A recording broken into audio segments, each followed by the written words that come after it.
Hello, everyone. I'm Matthew Allen, and welcome back to What a Book.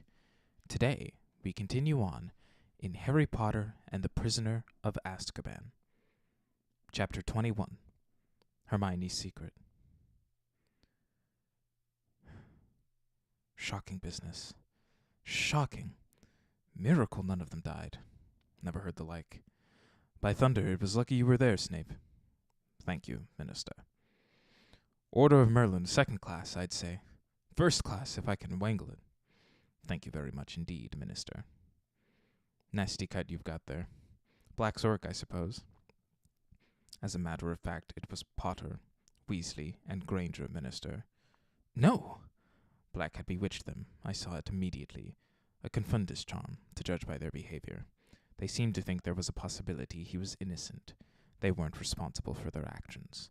On the other hand, their interference might have permitted Black to escape. They obviously thought they were going to catch Black single-handed. They've got away with a great big deal before now. I'm afraid it's given them a rather high opinion of themselves. And of course, Potter has always been allowed an extraordinary amount of license by the headmaster. Well, Snape, Harry Potter, you know, we've all got a bit of a blind spot where he's concerned. And yet, is it good for him to be given so much special treatment? Personally, I try and treat him like any other student, and any other student would be suspended, at the very least, for leading his friends into such danger. Consider, Minister, against all school rules, after all the precautions put in place for his protection, out of bounds, at night, consorting with a werewolf and a murderer, and I have reason to believe he has been visiting Hogsmeade illegally, too. Well, we shall see, Snape, we shall see. The boy has undoubtedly been foolish. Harry lay listening with his eyes tight shut. He felt very groggy.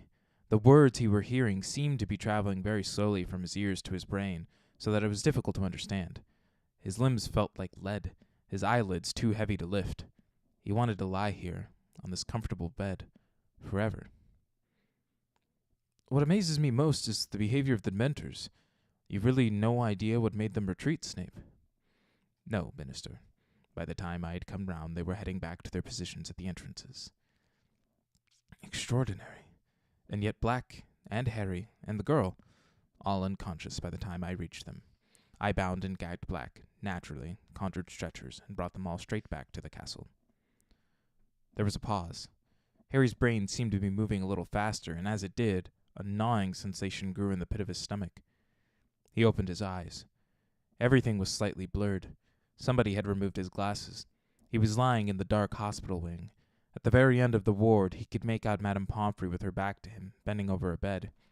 Harry squinted. Ron's red hair was visible beneath Madame Pomfrey's arm. Harry moved his head over on the pillow. In the bed to his right lay Hermione. Moonlight was falling across her bed. Her eyes were open too. She looked petrified, and when she saw that Harry was awake, pressed a finger to her lips, then pointed to the hospital wing door. It was ajar, and the voices of Cornelius Fudge and Snape were coming through it from the corridor outside. Madame Pomfrey now came walking briskly up the dark ward to Harry's bed. He turned to look at her. She was carrying the largest block of chocolate he had ever seen in his life. It looked like a small boulder. "Ah, you're awake," she said briskly. She placed the chocolate on Harry's bedside table and began breaking it apart with a small hammer. "How's Ron?" said Harry and Hermione together. "He'll live," said Madame Pomfrey grimly. "As for you two, you'll be staying here until I'm satisfied you're... Potter, what do you think you're doing?" Harry was sitting up, putting his glasses back on, and picking up his wand. "I need to see the headmaster," he said. "Potter," said Madame Pomfrey soothingly, "it's all right. They've got Black. He's locked away upstairs. The Dementors will be performing the kiss any moment now." "What?" Harry jumped up out of bed. Hermione had done the same, but his shout had been heard in the corridor outside. Next second, Cornelius Fudge and Snape had entered the ward. Harry, what's this?" said Fudge, looking agitated. "You should be in bed. Has he had any chocolate?" he asked Madame Pomfrey anxiously. "Mister, listen," Harry said. "Sirius Black's innocent. Peter Pettigrew faked his own death. We saw him tonight. You can't let the Dementors do that thing to Sirius. He's—" But Fudge was shaking his head with a small smile on his face. Harry, you're very confused. You've been through a dreadful ordeal. Lie back down now. We've got everything under control. You haven't, Harry yelled. You've got the wrong man. Minister, listen, please, Hermione said. She had hurried to Harry's side and was gazing imploringly into Fudge's face. I saw him too. It was Ron's rat. He's an animagus Pettigrew. And... You see, Minister, said Snape, confounded, both of them. Black's done a very good job on them. We're not confounded, Harry roared.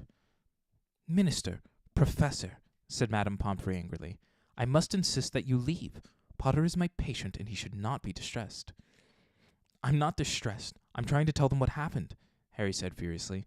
If they'd just listen. But Madame Pomfrey suddenly stuffed a large chunk of chocolate into Harry's mouth. He choked, and she seized the opportunity to force him back onto the bed. Now please, Minister, these children need care. Please leave. The door opened again. It was Dumbledore. Harry swallowed his mouthful of chocolate with great difficulty and got up again. Professor Dumbledore, Sirius Black... Oh, for heaven's sake, said Madame Pomfrey hysterically. Is this a hospital wing or not? Headmaster, I must insist. My apologies, Poppy, but I need a word with Mr. Potter and Miss Granger, said Dumbledore calmly. I have just been talking to Sirius Black. I suppose he's told you the same fairy tale he's planted in Potter's mind, spat Snape. Something about a rat and Pettigrew being alive. That, indeed, is Black's story, said Dumbledore, surveying Snape closely through his half-moon spectacles. And does my evidence count for nothing? Snarled Snape. Peter Pettigrew was not in the Shrieking Shack, nor did I see any sign of him on the grounds. That was because you were knocked out, Professor, said Hermione earnestly. You didn't arrive in time to hear... Miss Granger, hold your tongue. Now, Snape, said Fudge, startled. The young lady is disturbed in her mind. We must make allowances. I would like to speak to Harry and Hermione alone, said Dumbledore abruptly. Cornelius, Severus, Poppy, please leave us. Headmaster, sputtered Madame Pomfrey. They need treatment. They need rest. This cannot wait, said Dumbledore. I must insist. Madame Pomfrey pursed her lips and strode away into her office at the end of the ward, slamming the door behind her. Fudge consulted the large gold pocket watch dangling from his waistcoat. The Dementors should have arrived by now, he said. I'll go and meet them. Dumbledore, I'll see you upstairs. He crossed to the door and held it open for Snape, but Snape hadn't moved. You surely don't believe a word of Black's story, Snape whispered, his eyes fixed on Dumbledore's face. I wish to speak to Harry and Hermione alone, Dumbledore repeated. Snape took a step toward Dumbledore. Sirius Black showed he was capable of murder at the age of 16, he breathed. You haven't forgotten that, Headmaster. You haven't forgotten that he once tried to kill me. My memory is as good as it ever was, Severus, said Dumbledore quietly. Snape turned on his heel and marched through the door Fudge was still holding. It closed behind them, and Dumbledore turned to Harry and Hermione. They both burst into speech at the same time. Professor, Black's telling the truth. We saw Pettigrew. He escaped when Professor Lupin turned into a werewolf. He's a rat. Pettigrew's finger, he cut it off. Pettigrew attacked Ron. It wasn't serious. But Dumbledore held up his hand to stem the flood of explanations. It is your turn to listen, and I beg you will not interrupt me, because there is very little time, he said quietly. There is not a shred of proof to support Black's story, except your word, and the word of 2 13-year-old wizards will not convince anybody. A street full of eyewitnesses swore they saw Sirius murder Pettigrew. I myself gave evidence to the ministry that Sirius had been the Potter's secret keeper. Professor Lupin can tell you, Harry said, unable to stop himself. Professor Lupin is currently deep in the forest, unable to tell anyone anything. By the time he is human again, it will be too late. Sirius will be worse than dead. I might add that werewolves are so mistrusted by most of our kind that his support will count for very little. And the fact that he and Sirius are old friends. But listen to me, Harry. It is too late, you understand me. You must see that Professor Snape's version of events is far more convincing than yours. He hates Sirius, Hermione said desperately, all because of some stupid trick Sirius played on him. Sirius has not acted like an innocent man. The attack on the fat lady, entering Gryffindor Tower with a knife, Without Pettigrew, alive or dead, we have no chance of overturning Sirius's sentence. But you believe us? Yes, I do, said Dumbledore quietly. But I have no power to make other men see the truth, or to overrule the Minister of Magic. Harry stared up into the grave face and felt as though the ground beneath him were falling sharply away. He had grown used to the idea that Dumbledore could solve anything. He had expected Dumbledore to pull some amazing solution out of the air. But no, their last hope was gone. What we need, said Dumbledore slowly, and his light blue eyes moved from Harry to Hermione, is more time. But, Hermione began, and then her eyes became very round. Oh! Now pay attention, said Dumbledore, speaking very low and very clearly. Sirius is locked in Professor Flitwick's office on the 7th floor, 13th window from the right of the West Tower. If all goes well, you will be able to save more than one innocent life tonight. But remember this, both of you. You must not be seen. Miss Granger, you know the law. You know what is at stake. You must not be seen. Harry didn't have a clue what was going on. Dumbledore had turned on his heel and looked back as he reached the door. I'm going to lock you in. It is. He consulted his watch. 5 minutes to midnight. Miss Granger, 3 turns should do it. Good luck. Good luck, Harry repeated as the door closed behind Dumbledore. 3 turns? What is he talking about? What are we supposed to do? But Hermione was fumbling with the neck of her robes, pulling from beneath them a very long, very fine gold chain. Harry, come here, she said urgently. Quick! Harry moved toward her, completely bewildered. She was holding the chain out. He saw a tiny, sparkling hourglass hanging from it. Here. She had thrown the chain around his neck, too. Ready, she said breathlessly. What are we doing? Harry said, completely lost. Hermione turned the hourglass over 3 times. The dark ward dissolved. Harry had the sensation that he was flying very fast, backward. A blur of colors and shapes rushed past him. His ears were pounding. He tried to yell, but couldn't hear his own voice. And then he felt solid ground beneath his feet, and everything came into focus again. He was standing next to Hermione in the deserted entrance hall, and a stream of golden sunlight was falling across the paved floor from the open front doors. He looked wildly around at Hermione, the chain of the hourglass cutting into his neck. Hermione, what? In here. Hermione seized Harry's arm and dragged him across the hall to the door of a broom closet. She opened it, pushed him inside among the buckets and mops, then slammed the door behind them. What? How? Hermione, what happened? We've gone back in time, Hermione whispered, lifting the chain off Harry's neck in the darkness. 3 hours back. Harry found his own leg and gave it a very hard pinch. It hurt a lot, which seemed to rule out the possibility that he was having a very bizarre dream. But, shh, listen, someone's coming. I think it might be us. Hermione had her ear pressed against the cupboard door. The footsteps across the hall. Yes, I think it's us going down to Hagrid's. Are you telling me, Harry whispered, that we're here in this cupboard and we're out there too? Yes, said Hermione, her ears still glued to the cupboard door. I'm sure it's us. It doesn't sound like more than 3 people, and we're walking slowly because we're under the invisibility cloak. She broke off, still listening intently. We've gone down the front steps. Hermione sat down in an upturned bucket, looking desperately anxious, but Harry wanted a few questions answered. Where did you get that hourglass thing? It's called a time turner, Hermione whispered, and I got it from Professor McGonagall on our first day back. I've been using it all year to get to all of my lessons. Professor McGonagall made me swear I wouldn't tell anyone. She had to write all sorts of letters to the Ministry of Magic so I could have one. She had to tell them that I was a model student and that I'd never, ever use it for anything except my studies. I've been turning it back so I could do hours over again. That's how I've been doing several lessons at once, see? But, Harry, I don't understand what Dumbledore wants us to do. Why did he tell us to go back 3 hours? How is that going to help Sirius? Harry stared at her shadowy face. There must be something that happened around now he wants us to change, he said slowly. What happened? We were walking down to Hagrid's 3 hours ago." "This is 3 hours ago, and we are walking down to Hagrid's," said Hermione. "We just heard ourselves leaving." Harry frowned. He felt as though he were screwing up his whole brain in concentration. "Dumbledore just said we could save more than one innocent life." And then it hit him. "Hermione, we're going to save Buckbeak. But how will that help Sirius?" "Dumbledore said he just told us where the window is. The window of Flitwick's office, where they've got Sirius locked up.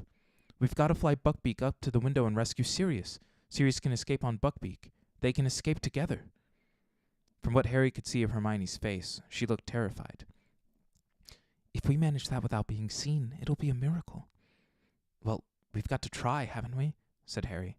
He stood up and pressed his ear against the door. "Doesn't sound like anyone's there. Come on, let's go." Harry pushed open the closet door. The entrance hall was deserted. As quietly and quickly as they could, they darted out of the closet and down the stone steps. The shadows were already lengthening. The tops of the trees in the forbidden forest gilded once more with gold.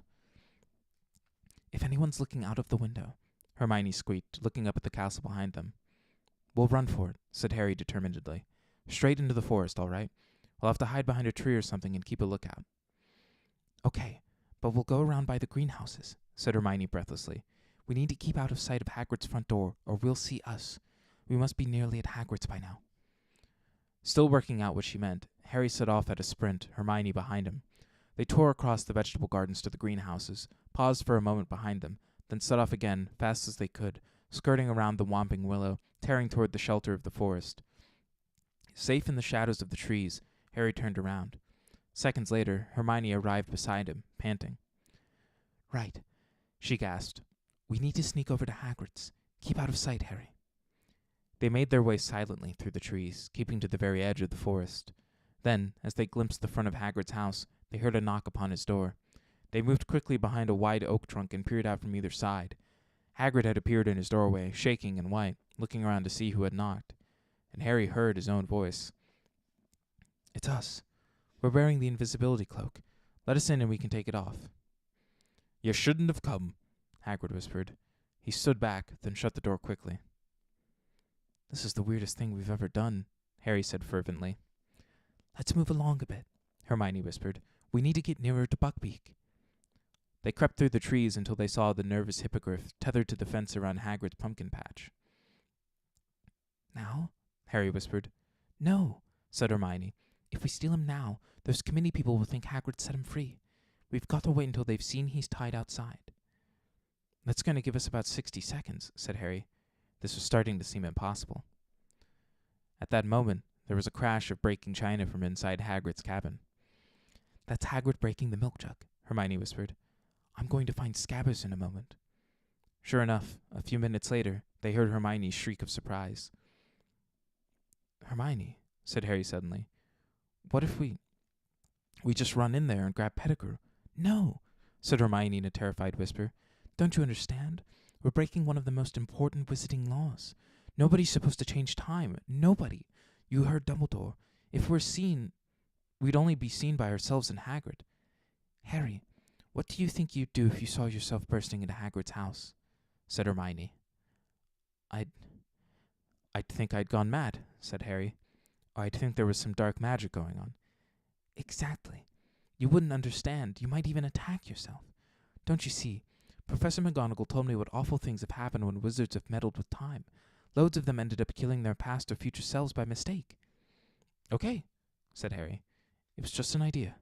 I just thought—" But Hermione nudged him and pointed toward the castle. Harry moved his head a few inches to get a clear view of the distant front doors. Dumbledore, Fudge, the old committee members, and McNair the executioner were coming down the steps.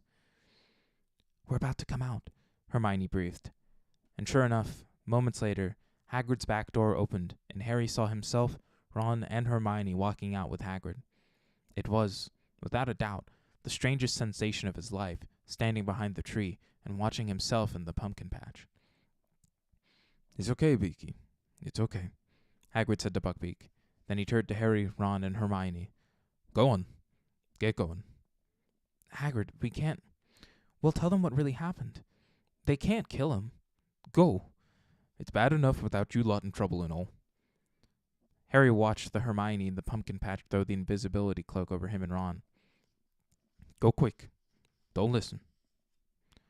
There was a knock on Hagrid's front door. The execution party had arrived. Hagrid turned around and headed back into his cabin, leaving the back door ajar. Harry watched the grass flatten in patches all around the cabin and heard 3 pairs of feet retreating. He, Ron, and Hermione had gone, but the Harry and Hermione hidden in the trees could now hear what was happening inside the cabin through the back door. Where is the beast? Came the cold voice of Macnair. Outside, Hagrid croaked. Harry pulled his head out of sight as Macnair's face appeared at Hagrid's window, staring out at Buckbeak. Then they heard Fudge. We, have to read you the official notice of execution, Hagrid. I'll make it quick. And then you and Macnair need to sign it. Macnair, you're supposed to listen too. That's procedure. Macnair's face vanished from the window. It was now or never. Wait here, Harry whispered to Hermione. I'll do it. As Fudge's voice started again, Harry darted out from behind his tree, vaulted the fence into the pumpkin patch, and approached Buckbeak. It is the decision of the Committee for the Disposal of Dangerous Creatures that the Hippogriff Buckbeak, hereafter called the Condemned, shall be executed on the 6th of June at sundown. Careful not to blink, Harry stared up into Buckbeak's fierce orange eyes once more and bowed. Buckbeak sank to his scaly knees and then stood up again. Harry began to fumble with the knot of rope tying Buckbeak to the fence. Sentence to execution by beheading, to be carried out by the committee's appointed executioner, Walden Macnair. Come on, Buckbeak, Harry murmured. Come on, we're going to help you. Quietly. Quietly. As witnessed below. Hagrid, you sign here. Harry threw all his weight onto the rope, but Buckbeak had dug in his front feet. Well, let's get this over with, said the reedy voice of the committee member from inside Hagrid's cabin. Hagrid, perhaps it would be better if you stay inside. No, I want to be with him. I don't want him to be alone. Footsteps echoed from within the cabin. Buckbeak, move, Harry hissed. Harry tugged harder on the rope around Buckbeak's neck. The hippogriff began to walk, rustling its wings irritably. They were still 10 feet away from the forest, in plain view of Hagrid's back door. One moment, please, Macnair, came Dumbledore's voice. You'll need to sign too. The footsteps stopped. Harry heaved on the rope. Buckbeak snapped his beak and walked a little faster. Hermione's white face was sticking out from behind a tree. Harry, hurry, she mouthed. Harry could still hear Dumbledore's voice talking from within the cabin. He gave the rope another wrench. Buckbeak broke into a grudging trot. They had reached the trees. Quick, quick, Hermione moaned, darting out from behind her tree, seizing the rope too and adding her weight to make Buckbeak move faster. Harry looked over his shoulder. They were now blocked from sight. They couldn't see Hagrid's garden at all. Stop, he whispered to Hermione. They might hear us. Hagrid's back door had opened with a bang. Harry, Hermione, and Buckbeak stood quite still.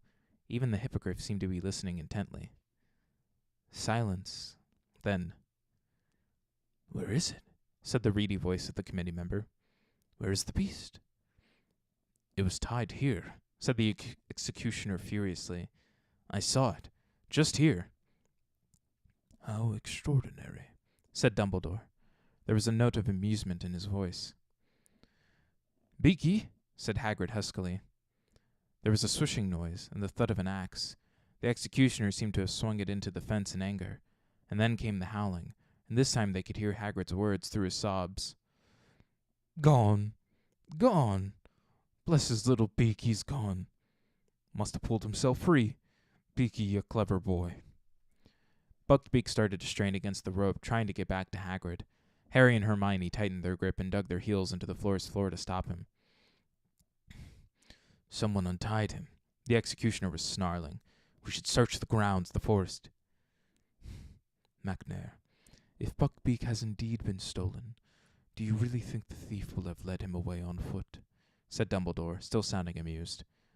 Search the skies, if you will. Hagrid, I could do with a cup of tea.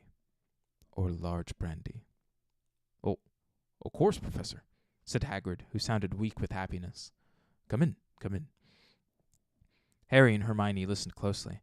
They heard footsteps, the soft cursing of the executioner, the snap of the door, and then silence once more. Now what? Whispered Harry, looking around. We'll have to hide in here, said Hermione, who looked very shaken. We need to wait until they've gone back to the castle. Then we wait until it's safe to fly Buckbeak up to Sirius's window. He won't be there for another couple of hours. Oh, this is going to be difficult. She looked nervously over her shoulder into the depths of the forest. The sun was setting now. We're going to have to move, said Harry, thinking hard. We've got to be able to see the Whomping Willow, or we won't know what's going on. Okay, said Hermione, getting a firmer grip on Buckbeak's rope. But we've got to keep out of sight. Harry, remember. They moved around the edge of the forest, darkness falling thickly around them until they were hidden behind a clump of trees through which they could make out the willow. There's Ron, said Harry suddenly. A dark figure was sprinting across the lawn, and its shout echoed through the still night air. Get away from him! Get away! Scabbers, come here! And then they saw two more figures materialize out of nowhere. Harry watched himself and Hermione chasing after Ron. Then he saw Ron dive. Gotcha! Get off, you stinking cat! They're serious, said Harry. The great shape of the dog had bounded out from the roots of the willow. They saw him bowl Harry over, then seize Ron. Looks even worse from here, doesn't it? Said Harry, watching the dog pulling Ron into the roots. Ouch. Look, I just got walloped by the tree. And so did you. This is weird. The Whomping Willow was creaking and lashing out with its lower branches. They could see themselves darting here and there, trying to reach the trunk. And then the tree froze. That was Crookshanks pressing the knot, said Hermione. And there we go, Harry muttered. We're in. The moment they disappeared, the tree began to move again. Seconds later, they heard footsteps quite close by. Dumbledore, McNair, Fudge, and the old committee member were making their way up to the castle. Right after we'd gone down into the passage, said Hermione. If only Dumbledore had come with us. McNair and Fudge would have come too, said Harry bitterly.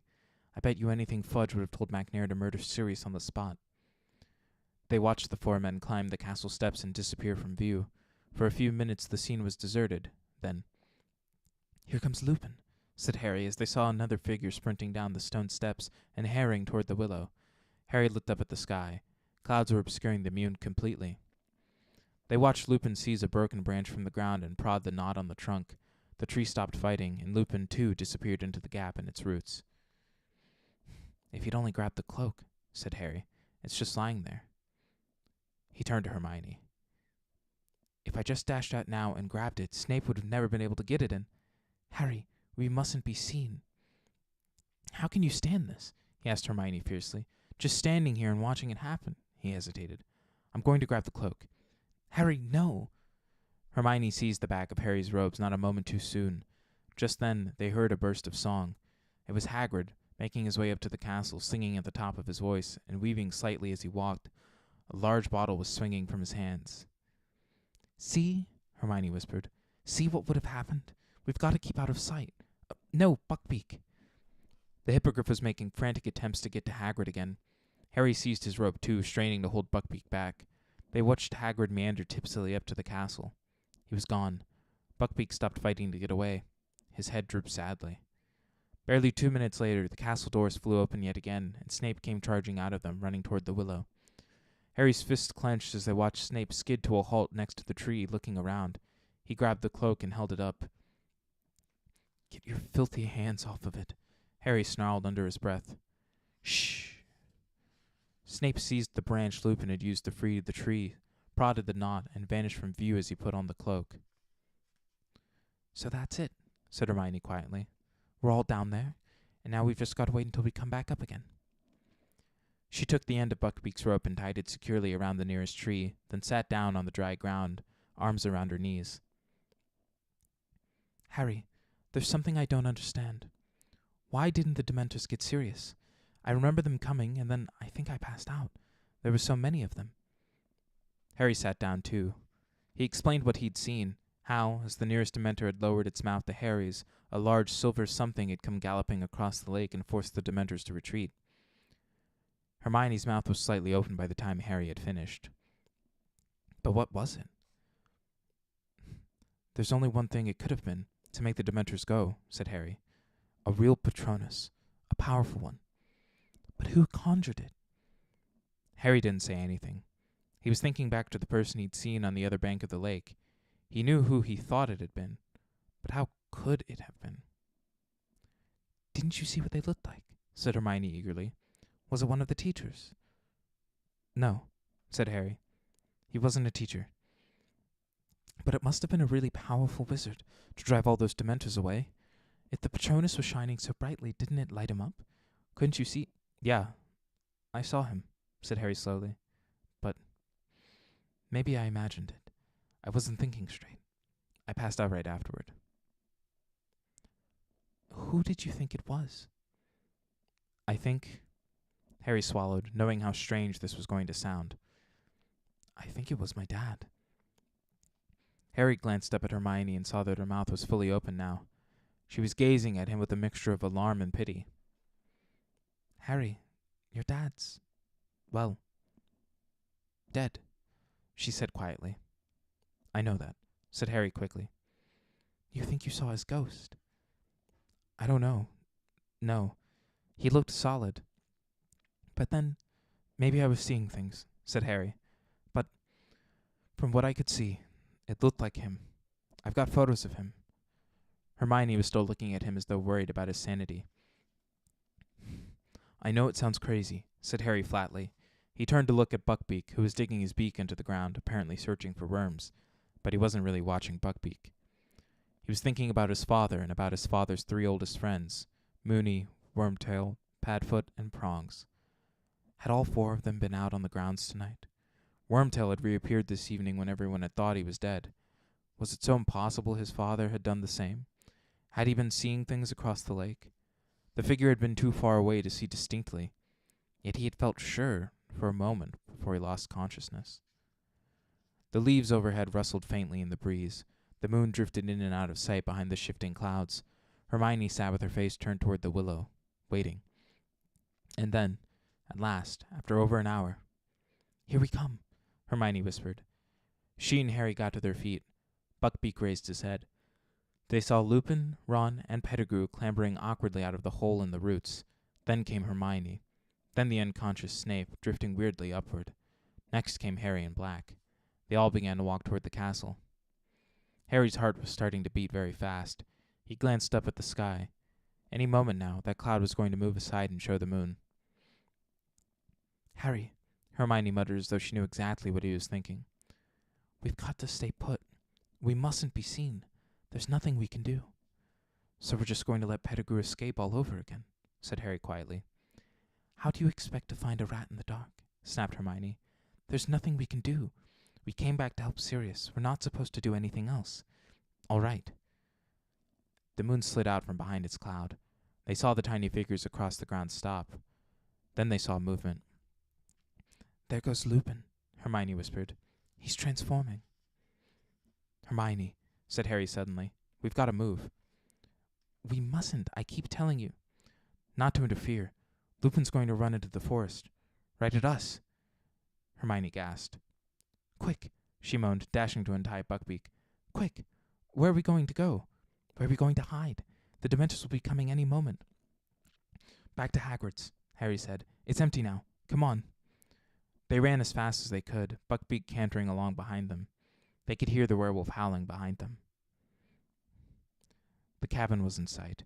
Harry skidded to the door, wrenched it open, and Hermione and Buckbeak flashed past him. Harry threw himself in after them and bolted the door. Fang the boarhound barked loudly. "Shh! Fang, it's us," said Hermione, hurrying over and scratching his ears to quieten him. "That was really close," she said to Harry. "Yeah." Harry was looking out of the window. It was much harder to see what was going on from here. Buckbeak seemed very happy to find himself back inside Hagrid's house. He lay down in front of the fire, folded his wings contentedly, and seemed ready for a good nap. "I think I'd better go outside again, said Harry slowly. "I can't see what's going on. We won't know when it's time." Hermione looked up.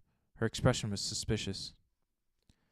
"I'm not going to try and interfere," said Harry quickly. "But if we don't see what's going on, how are we going to know when it's time to rescue Sirius?" "Well, okay then. I'll wait here with Buckbeak. But Harry, be careful. There's a werewolf out there, and the Dementors." Harry stepped outside again and edged around the cabin. He could hear yelping in the distance. That meant the Dementors were closing in on Sirius. He and Hermione would be running to him any moment. Harry started out toward the lake, his heart doing a kind of drum roll in his chest. Whoever had sent that Patronus would be appearing in any moment. For a fraction of a second, he stood, irresolute, in front of Hagrid's door. You must not be seen. But he didn't want to be seen. He wanted to do the seeing. He had to know. And there were the Dementors. They were emerging out of the darkness from every direction, gliding around the edges of the lake. They were moving away from where Harry stood to the opposite bank. He wouldn't have to get near them. Harry began to run. He had no thought in his head except his father. If it was him, if it really was him, he had to know, had to find out. The lake was coming nearer and nearer, but there was no sign of anybody. On the opposite bank he could see tiny glimmers of silver, his own attempts at a Patronus. There was a bush at the very edge of the water. Harry threw himself behind it, peering desperately through the leaves. On the opposite bank the glimmers of silver were suddenly extinguished. A terrified excitement shot through him. Any moment now. Come on, he muttered, staring about. Where are you? Dad, come on. But no one came. Harry raised his head to look at the circle of Dementors across the lake. One of them was lowering its hood. It was time for the rescuer to appear, but no one was coming to help this time. And then it hit him. He understood. He hadn't seen his father. He had seen himself. Harry flung himself out from behind the bush and pulled out his wand. Expecto Patronum, he yelled. And out of the end of his wand burst, not a shapeless cloud of mist, but a blinding, dazzling silver animal. He screwed up his eyes, trying to see what it was. It looked like a horse. It was galloping silently away from him, across the black surface of the lake. He saw it lower its head and charge at the swarming Dementors. Now it was galloping around and around the black shapes on the ground, and the Dementors were falling back, scattering, retreating into the darkness. They were gone. The Patronus turned. It was cantering back toward Harry across the still surface of the water. It wasn't a horse. It wasn't a unicorn either. It was a stag. It was shining brightly as the moon above. It was coming back to him. It stopped on the bank. Its hooves made no mark on the soft ground as it stared at Harry with its large silver eyes. Slowly, it bowed its antlered head, and Harry realized. Prongs, he whispered. But as his trembling fingertips stretched toward the creature, it vanished. Harry stood there, hands still outstretched.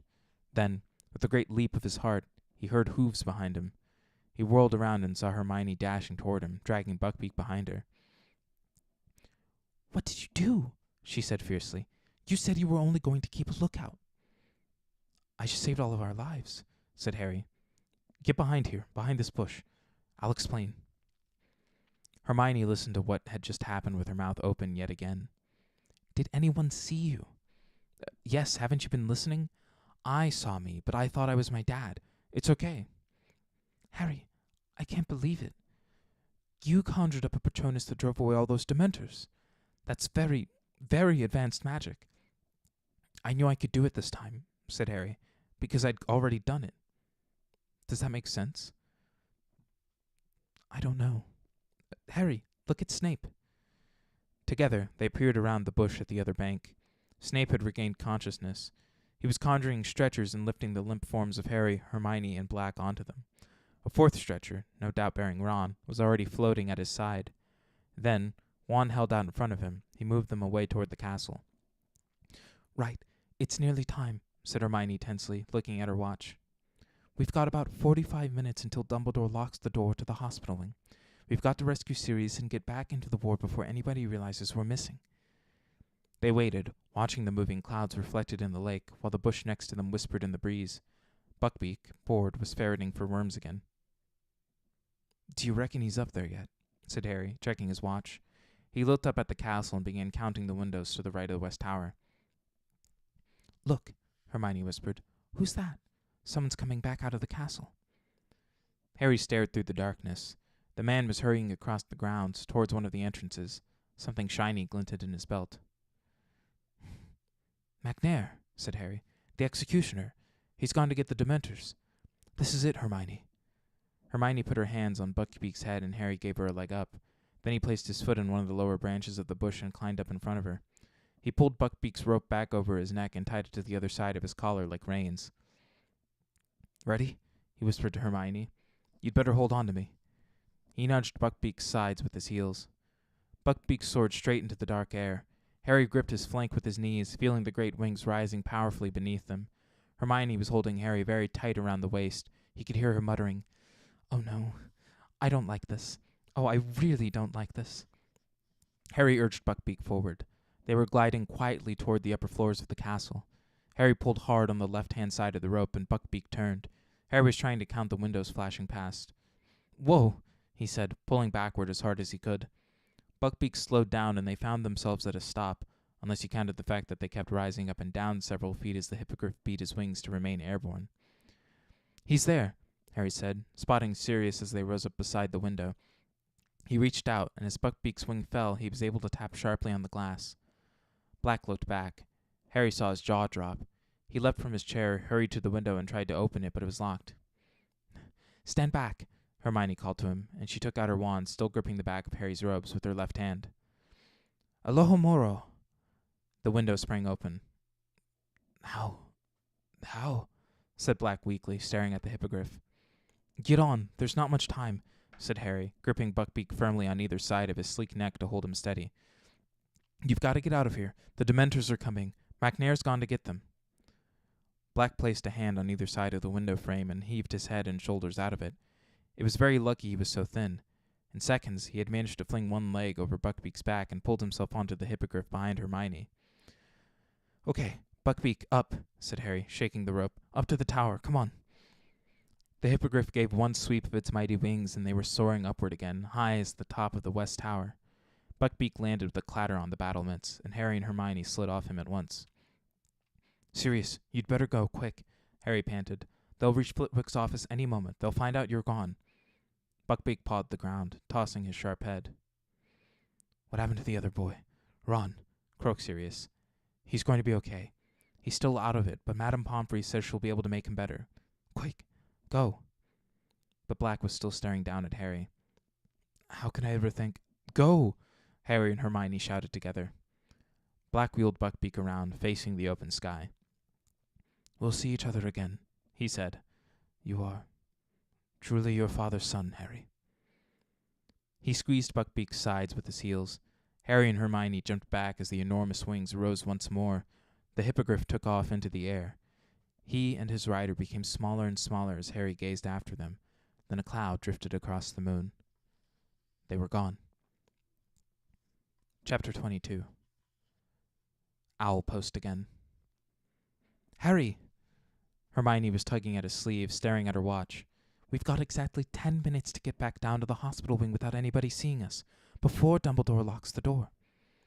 "Okay," said Harry, wrenching his gaze from the sky. "Let's go." They slipped through the doorway behind them and down a tightly spiraling stone staircase. As they reached the bottom of it, they heard voices. They flattened themselves against the wall and listened. It sounded like Fudge and Snape. They were talking quickly along the corridor at the foot of the staircase. "Only hope Dumbledore's not going to make difficulties," Snape was saying. "The kiss will be performed immediately. As soon as MacNair returns with the Dementors. This whole Black affair has been slightly embarrassing. I can't tell you how much I'm looking forward to informing the Daily Prophet that we've got him at last. I dare say they'll want to interview you, Snape.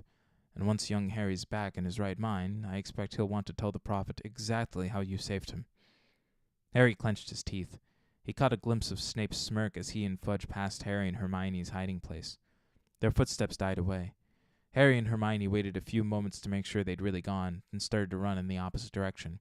Down one staircase, then another, along a new corridor. Then they heard a cackling ahead.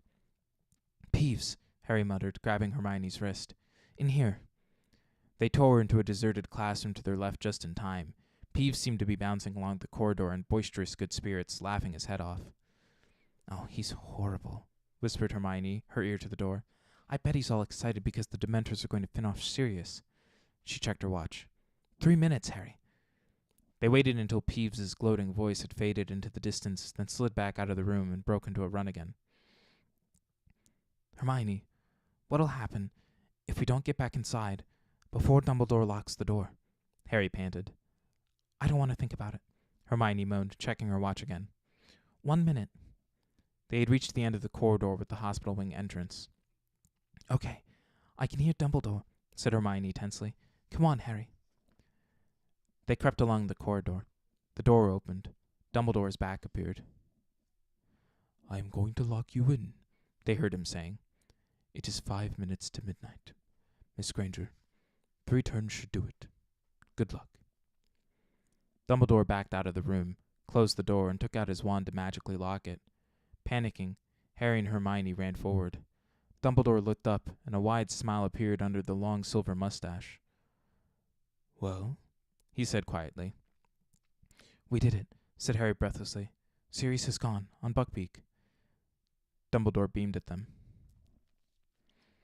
Well done, I think. He listened intently for any sound within the hospital wing. Yes, I think you've gone too.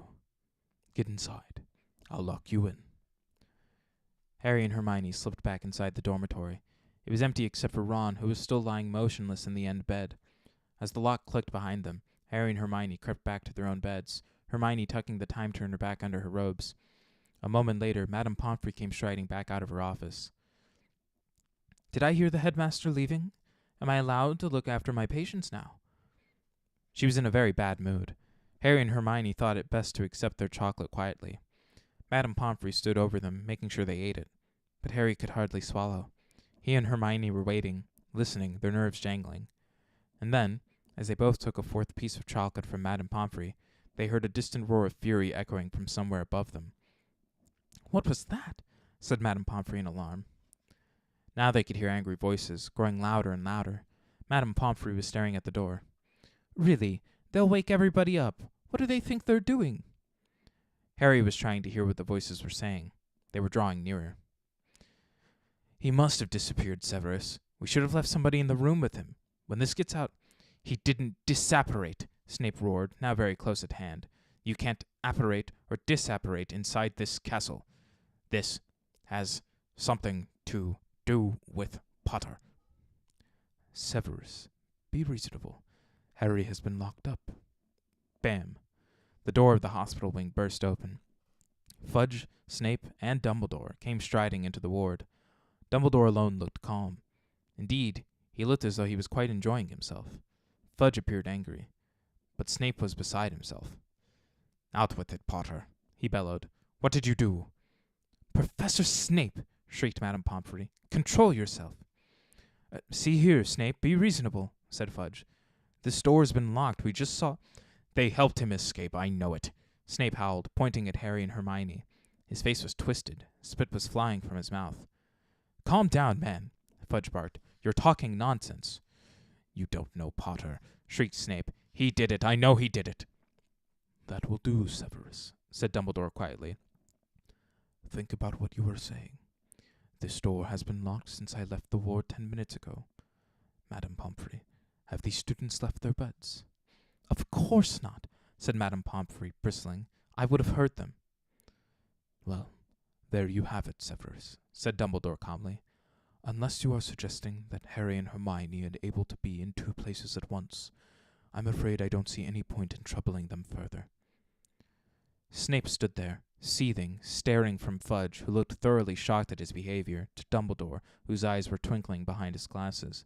Snape rolled about, robes swishing behind him, and stormed out of the ward. Fellow seems quite unbalanced, said Fudge, staring after him. I'd watch out for him if I were you, Dumbledore. Oh, he's not unbalanced, said Dumbledore quietly. He's just suffered a severe disappointment. Oh, he's not the only one, puffed Fudge. The Daily Prophet's going to have a field day. We had Black cornered, and he slipped through our fingers yet again. All it needs now is for the story of that hippogriff's escape to get out, and I'll be a laughingstock. Well, I'd better go notify the Ministry. And the Dementors, said Dumbledore. They'll be removed from the school, I trust? Oh, yes, they'll have to go, said Fudge, running his fingers distractedly through his hair. Never dreamed they'd attempt to administer the kiss on an innocent boy. Completely out of control. No, I'll have them packed off back to Azkaban tonight. Perhaps we should think about dragons at the school entrance. Hagrid would like that, said Dumbledore, smiling at Harry and Hermione. As he and Fudge left the dormitory, Madame Pomfrey hurried to the door and locked it again. Muttering angrily to herself, she headed back to her office. There was a low moan from the other end of the ward. Ron had woken up. They could see him sitting up, rubbing his head, looking around. What happened? He groaned. Harry? Why are we in here? Where's Sirius? Where's Lupin? What's going on? Harry and Hermione looked at each other. You explain, said Harry, helping himself to some more chocolate. When Harry, Ron, and Hermione left the hospital wing at noon the next day, it was to find an almost deserted castle. The sweltering heat and the end of the exams meant that everyone was taking full advantage of another Hogsmeade visit. Neither Ron nor Hermione felt like going, however, so they and Harry wandered onto the grounds, still talking about the extraordinary events of the previous night and wondering where Sirius and Buckbeak were now. Sitting near the lake, watching the giant squid waving its tentacles lazily above the water, Harry lost the thread of the conversation as he looked across to the opposite bank. The stag had galloped toward him from there just last night. A shadow fell across them, and they looked up to see a very bleary-eyed Hagrid mopping his sweaty face with one of his tablecloth-sized handkerchiefs and beaming down at them. No, I shouldn't feel happy after what happened last night, he said. I mean, Black escaping again and everything. But guess what? What? They said, pretending to look curious. Beaky! He escaped. He's free. Been celebrating all night. That's wonderful, said Hermione, giving Ron a reproving look because he looked as though he was close to laughing. Yeah. Can't have tied him up properly, said Hagrid, gazing happily out over the grounds. I was worried this morning, mind. Thought he might have met Professor Lupin on the grounds, but Lupin says he never ate anything last night. What? Said Harry quickly. Blimey, haven't you heard? Said Hagrid, his smile fading a little. He lowered his voice, even though there was nobody in sight. Snape told all the Slytherins this morning. Thought everyone would know by now. Professor Lupin's a werewolf, see? And he was loose on the grounds last night. He's packing now, of course. He's packing, said Harry, alarmed. Why? Leaving, isn't he? Said Hagrid, looking surprised that Harry had to ask. Resigned first thing this morning. Says he can't risk it happening again. Harry scrambled to his feet. I'm going to go see him, he said to Ron and Hermione. But if he's resigned, doesn't sound like there's anything we can do. I don't care. I still want to see him. I'll meet you back here. Lupin's office door was open. He had already packed most of his things. The Grindylows' empty tank stood next to his battered old suitcase, which was open and nearly full. Lupin was bending over something on his desk and looked up only when Harry knocked on the door. I saw you coming, said Lupin, smiling. He pointed to the parchment he had been poring over. It was the Marauders' map. I just saw Hagrid, said Harry, and he said you'd resigned. It's not true, is it? I'm afraid it is, said Lupin. He started opening his desk drawers and taking out the contents. Why? Said Harry. The Ministry of Magic don't think you were helping Sirius, do they? Lupin crossed to the door and closed it behind Harry. No. Professor Dumbledore managed to convince Fudge that I was trying to save your lives. He sighed. That was the final straw for Severus. I think the loss of the Order of Merlin hit him hard. So he, accidentally let slip that I am a werewolf this morning at breakfast. You're not leaving just because of that, said Harry. Lupin smiled wryly. This time tomorrow, the owls will start arriving from parents. They will not want a werewolf teaching their children, Harry. And after last night, I see their point. I could have bidden any of you. This must never happen again.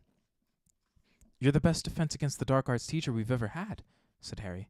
Don't go. Lupin shook his head and didn't speak. He carried on emptying his drawers.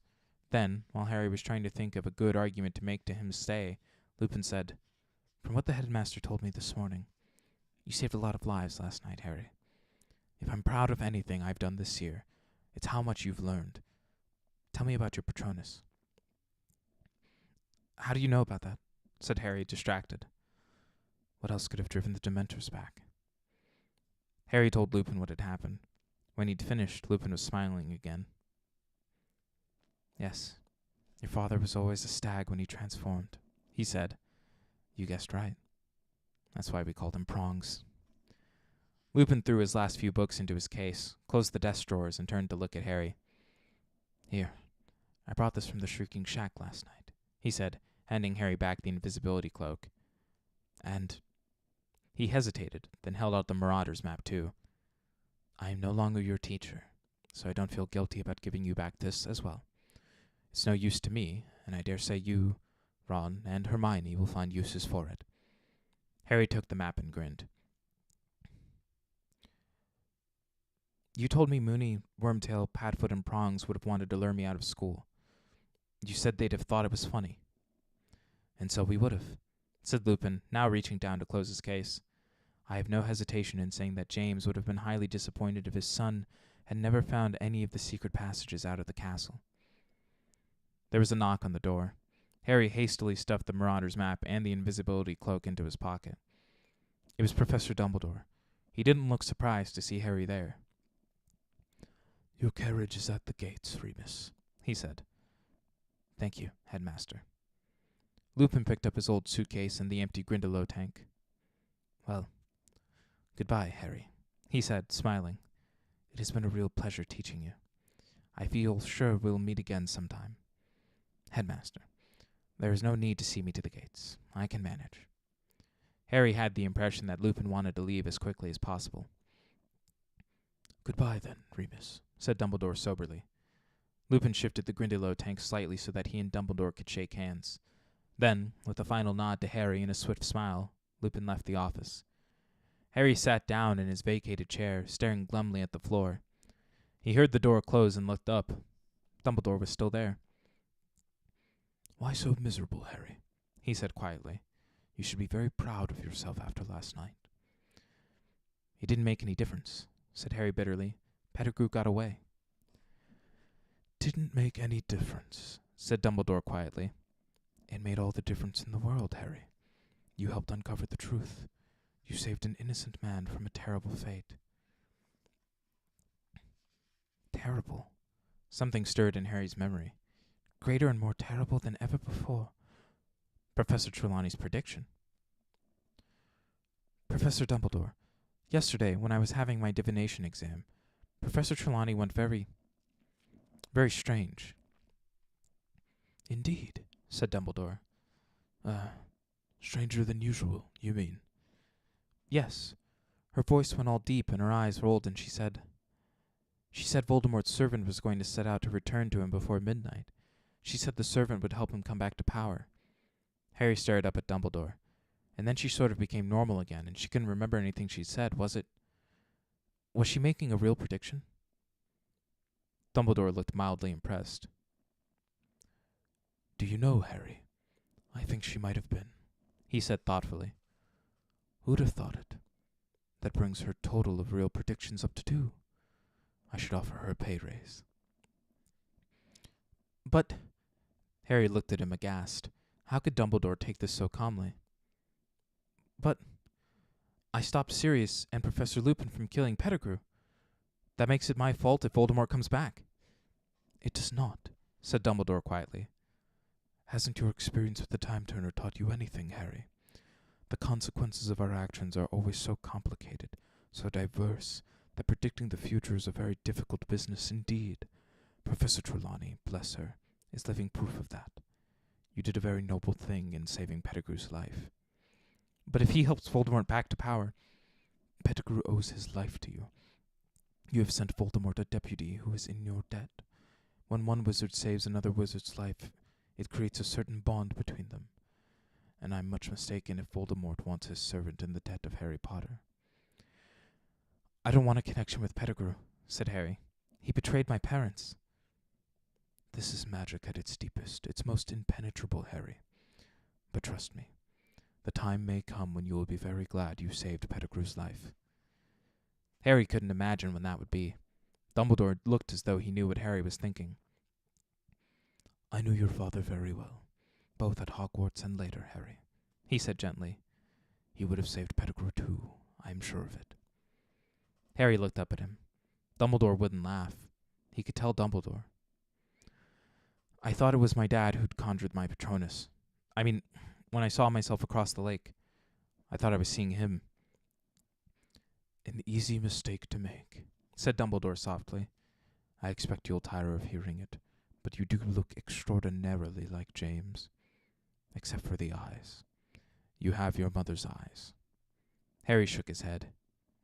It was stupid. thinking it was him," he muttered. "I mean, I knew he was dead." "You think the dead we loved ever truly leave us? You think that we don't recall them more clearly than ever in times of great trouble? Your father is alive in you, Harry, and he shows himself most plainly when you have need of him. How else could you produce that particular Patronus? Prongs wrote again last night." It took a moment for Harry to realize what Dumbledore had said. "Last night Sirius told me all about how they became Animachi," said Dumbledore, smiling. "An extraordinary achievement, not least keeping it quiet from me. And then I remembered the most unusual form your Patronus took when it charged Mr. Malfoy down at your Quidditch match against Ravenclaw. You know, Harry, in a way you did see your father last night. You found him inside yourself." And Dumbledore left the office, leaving Harry to his very confused thoughts. Nobody at Hogwarts now knew the truth of what had happened that night that Sirius, Buckbeak, and Pettigrew had vanished, except Harry, Ron, Hermione, and Professor Dumbledore. As the end of term approached, Harry heard many different theories about what had really happened, but none of them came close to the truth. Malfoy was furious about Buckbeak. He was convinced that Hagrid had found a way of smuggling the Hippogriff to safety, and seemed outraged that he and his father had been outwitted by a gamekeeper. Percy Weasley, meanwhile, had much to say on the subject of Sirius's escape. "If I manage to get into the Ministry, I'll have a lot of proposals to make about magical law enforcement," he told the only person who would listen, his girlfriend, Penelope. Though the weather was perfect, though the atmosphere was so cheerful, though he knew they had achieved the near impossible in helping Sirius to freedom, Harry had never approached the end of a school year in worse spirits. He certainly wasn't the only one who was sorry to see Professor Lupin go. The whole of Harry's Defense Against the Dark Arts class was miserable about his resignation. "Wonder what they'll give us next year," said Seamus Finnegan gloomily. "Maybe a vampire," suggested Dean Thomas hopefully. It wasn't only Professor Lupin's departure that was weighing on Harry's mind. He couldn't help thinking a lot about Professor Trelawney's prediction. He kept wondering where Pettigrew was now, whether he had sought sanctuary with Voldemort yet. But the thing that was lowering Harry's spirits most of all was the prospect of returning to the Dursleys. For maybe half an hour, a glorious half hour, he had believed he would be living with Sirius from now on, his parents' best friend. It would have been the next best thing to having his own father back. And while no news of Sirius was definitely good news, because it meant he had successfully gone into hiding, Harry couldn't help feeling miserable when he thought of the home he might have had, and the fact that it was now impossible. The exam results came out on the last day of term. Harry, Ron, and Hermione had passed every subject. Harry was amazed that he had got through potions. He had a shrewd suspicion that Dumbledore might have stepped in to stop Snape failing him on purpose. Snape's behavior toward Harry over the past week had been quite alarming. Harry wouldn't have thought it possible that Snape's dislike for him could increase, but it certainly had. A muscle twitched unpleasantly at the corner of Snape's thin mouth every time he looked at Harry, and he was constantly flexing his fingers as though itching to place them around Harry's throat. Percy had got his top-grade newts. Fred and George had scraped a handful of owls each. Gryffindor House, meanwhile, largely thanks to their spectacular performance in the Quidditch Cup, had won the house championship for the third year running. This meant that the end-of-term feast took place amid decorations of scarlet and gold, and that the Gryffindor table was the noisiest of the lot, as everybody celebrated. Even Harry managed to forget about the journey back to the Dursleys the next day as he ate, drank, talked, and laughed with the rest. As the Hogwarts Express pulled out of the station the next morning, Hermione gave Harry and Ron some surprising news. "I went to see Professor McGonagall this morning, just before breakfast. I've decided to drop Muggle studies." "But you passed your exam with 320%, said Ron. "I know," sighed Hermione, "but I can't stand another year like this one. That time turner, it was driving me mad. I've handed it in. Without Muggle studies and divination, I'll be able to have a normal schedule again." "I still can't believe you didn't tell us about it," said Ron grumpily. "We're supposed to be your friends." "I promised I wouldn't tell anyone," said Hermione severely. She looked around at Harry, who was watching Hogwarts disappear from view behind a mountain. 2 whole months before he'd see it again. "Oh, cheer up, Harry," said Hermione sadly. "I'm okay," said Harry quickly. "Just thinking about the holidays." "Yeah, I've been thinking about them too," said Ron. "Harry, you've got to come and stay with us. I'll fix it up with Mum and Dad, then I'll call you. I know how to use the Felietone now." "A telephone, Ron," said Hermione. "Honestly, you should take Muggle studies next year." Ron ignored her. "It's the Quidditch World Cup this summer. How about it, Harry? Come and stay, and we'll go and see it. Dad can usually get tickets from work." This proposal had the effect of cheering Harry up a great deal. "Yeah, I bet the Dursleys be pleased to let me come, especially after what I did to Aunt Marge." Feeling considerably more cheerful, Harry joined Ron and Hermione in several games of exploding snap, and when the witch with the tea cart arrived, he bought himself a very large lunch, though nothing with chocolate in it. But it was late in the afternoon before the thing that made him truly happy turned up. "Harry," said Hermione, suddenly peering over his shoulder, "what's that thing outside your window?" Harry turned to look outside. Something very small and gray was bobbing in and out of sight beyond the glass. He stood up for a better look and saw that it was a tiny owl carrying a letter that was much too big for it. The owl was so small, in fact, that it kept tumbling over in the air, buffeted this way and that in the train's slipstream. Harry quickly pulled down the window, stretched out his arm, and caught it. It felt like a very fluffy snitch. He brought it carefully inside. The owl dropped its letter into Harry's seat and began zooming around their compartment, apparently very pleased with itself for accomplishing its task. Hedwig clicked her beak with a sort of dignified disapproval. Crookshanks sat up in his seat, following the owl with his great yellow eyes. Ron, noticing this, snatched the owl safely out of harm's way. Harry picked up the letter. It was addressed to him. He ripped open the letter and shouted, "It's from Sirius." "What?" said Ron and Hermione excitedly. "Read it aloud." "Dear Harry, I hope this finds you before you reach your aunt and uncle. I don't know whether they're used to owl post. Buckbeak and I are in hiding. I won't tell you where, in case this owl falls into the wrong hands. I have some doubt about his reliability, but he is the best I could find, and he did seem eager for the job. I believe the Dementors are still searching for me, but they haven't a hope of finding me here. I am planning to allow some muggles to glimpse me soon, a long way from Hogwarts, so that the security on the castle will be lifted. There is something I never got around to telling you during our brief meeting. It was I who sent you the firebolt." "Ha!" said Hermione triumphantly. "See, I told you it was from him." "Yes, but he hadn't jinxed it, had he?" said Ron. "Ouch!" The tiny owl, now hooting happily in his hand, had nibbled one of his fingers in what it seemed to think was an affectionate way. "Crookshanks took the order to the owl office for me. I used your name, but told him to take the gold from my own Gringotts vault. Please consider it as 13 birthdays' worth of presents from your godfather. I would also like to apologize for the fright I think I gave you that night last year when you left your uncle's house. I had only hoped to get a glimpse of you before starting my journey north, but I think the sight of me alarmed you. I'm enclosing something else for you, which I think will make your next year at Hogwarts more enjoyable. If ever you need me, send word. Your owl will find me. I'll write again soon. Sirius." Harry looked eagerly inside the envelope. There was another piece of parchment in there. He read it through quickly and felt suddenly as warm and contented as though he'd swallowed a bottle of hot butterbeer in one gulp. "I, Sirius Black, Harry Potter's godfather, hereby give him permission to visit Hogsmeade on weekends." "That'll be good enough for Dumbledore," said Harry happily. He looked back at Sirius's letter. "Hang on. There's a P.S. I thought your friend Ron might like to keep this owl, as it's my fault he no longer has a rat." Ron's eyes widened. The minute owl was still hooting excitedly. "Keep him," he said uncertainly. He looked closely at the owl for a moment, then, to Harry's and Hermione's great surprise, he held him out for Crookshanks to sniff. "What do you reckon?" Ron asked the cat. "Definitely an owl?" Crookshanks purred. "That's good enough for me," said Ron happily. "He's mine."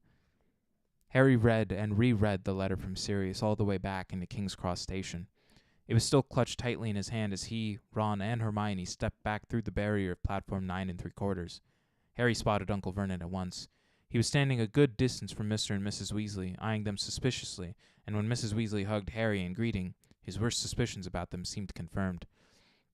"I'll call about the World Cup," Ron yelled after Harry as Harry bid him and Hermione goodbye, then wheeled the trolley bearing his trunk and Hedwig's cage toward Uncle Vernon, who greeted him in his usual fashion. "What's that?" he snarled, staring at the envelope Harry was still clutching in his hand. "If it's another form for me to sign, you've got another—" "It's not," said Harry cheerfully. "It's a letter from my godfather." "Godfather?" sputtered Uncle Vernon. "You haven't got a godfather." "Yes, I have," said Harry brightly. "He was my mum and dad's best friend. He's a convicted murderer, but he's broken out of wizard prison and he's on the run. He likes to keep in touch with me, though. Keep up with my news. Check if I'm happy. And Grinning broadly at the look of horror on Uncle Vernon's face, Harry set off toward the station exit, Hedwig rattling along in front of him, for what looked like a much better summer than the last. And that is the end of Harry Potter and the Prisoner of Azkaban. Thank you so much for joining me on this journey, and my first time reading this book. Very fascinating to read it. I hope you all enjoyed, and if you did, make sure to check out everything that is backlogged here on Whatta channel, as well as all of the things that are in the Linktree link down in the description. I have been Matthew Allen. This has been the end of The Prisoner of Azkaban, and I will see all of you next week.